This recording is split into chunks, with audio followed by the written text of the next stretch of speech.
Hello, what's up mga kapsat? Another day, another vlog mga kapsat. Bali, nandito na naman tayo sa panibagong vlog mga kapsat. Bali, magluluto nga tayo ng pinuneg. Yun, ito mga kapsat oh. Yan, authentic to mga kapsat. Exotic pala na pagkain dito sa may Benguet. Yan siya. Bali, kung di nyo alam to mga kapsat, parang sausage stew.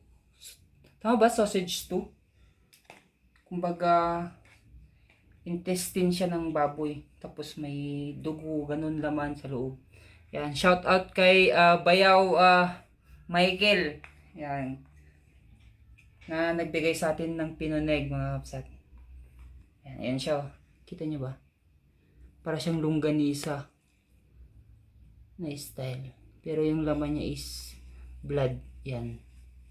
Blood stew. Sausage blood stew. Kung di ako nagkakamali mga kapsat. Yan. Pero may kasama rin dyan. Lalagyan rin natin siya ng baboy. Ayan.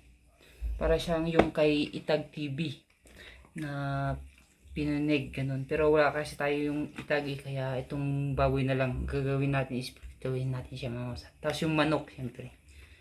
At shoutout din kay Auntie, ano tawag doon pe?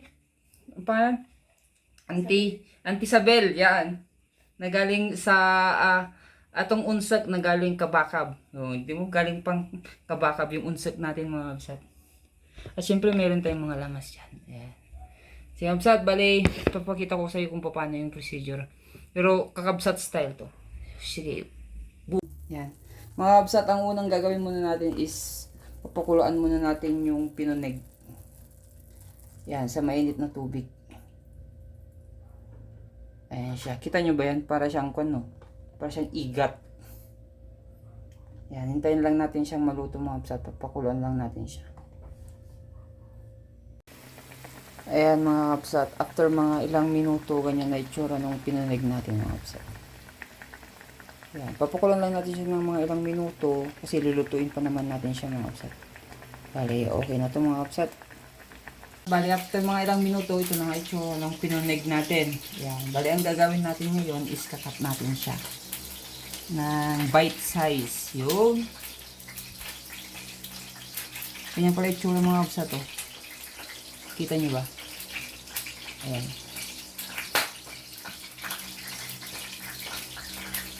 Ganyan yung itsura ng pinuneg mga kapsat.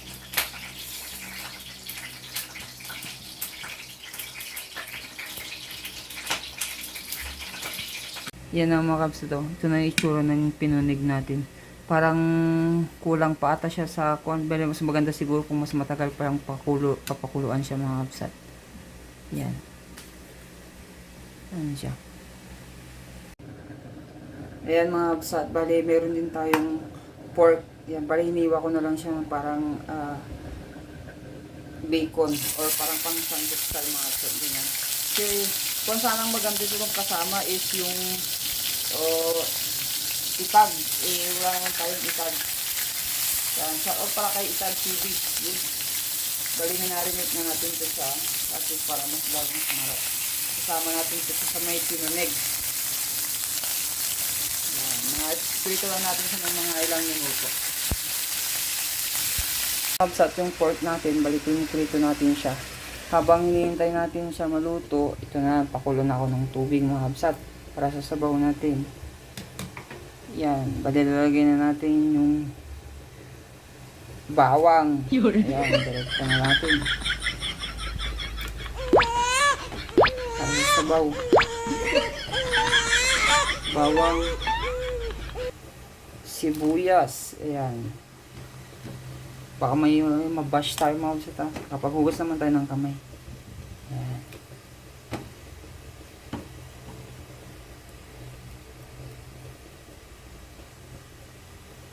Bali, sabay na rin pala natin mga kapsat. Bali, mayroon pa kasi tayong ilalagay din na manok. Pero yung mga buto-buto siya. Ayan. Tapos para maglasa na siya mamaya. Ayan, sabay na rin natin yan.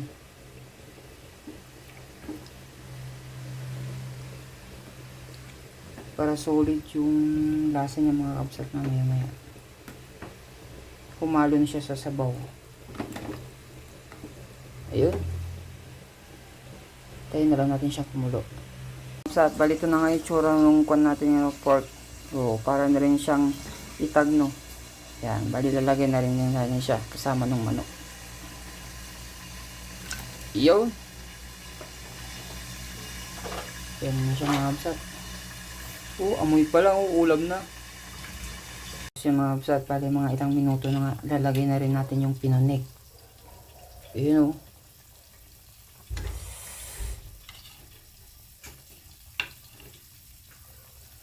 Yan siya mga kabsat.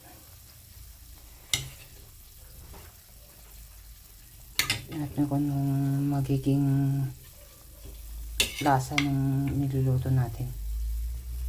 Ayan.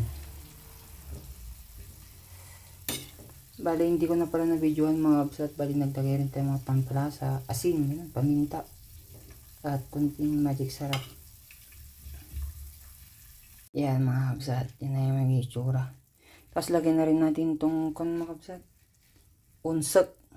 Unsak ang tawag nila dito sa Benguet mga kabsat. Sa atin naman dyan sa baba, sa La Union is to bulong tikamote. Ang unada. Yan. Fresh from Kabakab pa ito mga kabsat. Ayan na siya. Yo. Yan na nga mga kabsat. Bali after mga ilang minuto, ganyan na itsura ng sinabawan natin. Yan bali nag low flame na lang para tayo. Kasi kunting minuto na lang maluluto na yung mga kabsat. Tapos lagyan na rin natin yun. Yan. Dahon ng sibuyas.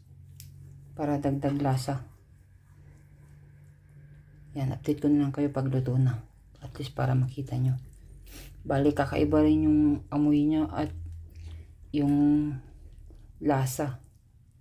Solid.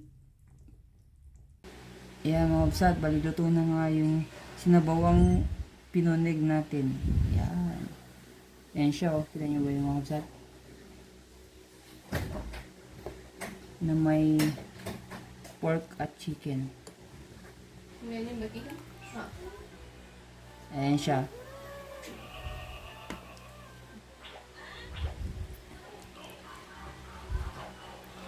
Yan. Yan sinabawang pinunig. Yan, shoutout kay Bayaw Kid Al na nagbigay. Kay Auntie Tess na naunset. Yan, yan. Yan, shoutout sa lahat mga basta. Ito na yung sinabawang pinunig natin. Yan. What's up mga kabsat? Bali ito nga mga kabsat. Bali patapos na tayong kumain ng sinabawang pinunig. Yan, bali sa first time natin matikman yung pinunig. Bali kakaiba nga siya. Pero masarap. Salamat kay Bayaw Kid Al. Yan, napaka-solid. Sa susunod ulit. Yan. Maraming salamat sa lahat ng mga suporta mga kabsat. Bali hanggang sa muli sa susunod na vlog natin. Bye mga kabsat.